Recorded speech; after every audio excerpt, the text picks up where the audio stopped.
PPko parlamentaria den Carlos Iturgaizek barkamena eskatu du bere hitzetan burutu duen akats eta desegokitasunagatik.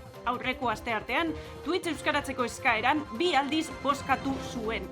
Hemen ditugu gertaeraren irudiak eta oso argi ikusi dezakegu nola 2 Twitch kontu sortu dituen eta bai 2 aldiz ari da bozkatzen. Itxaron berriro errepikatuko ditugu irudiak, badazpada ez dituzue ondo ikusi, bai hor dago Carlos Iturgaiz 2 aldiz, ez bat baizik 2 aldiz bozkatzen euskara Twitchen ofiziala izateko. Gertaeraren ondoren Carlos Iturgaizek hainbat hitz esan ditu prentsa aurrekoan. Hasteko, onartu behar dut zerbait desegokia egin nuela, akats bat egin nuen. Konturatu gabe, antrebeskeriak egiten ibili nintzen Jaime Mayor Orejaren Twitch kontuan eta horregatik barkamena eskatzen dut.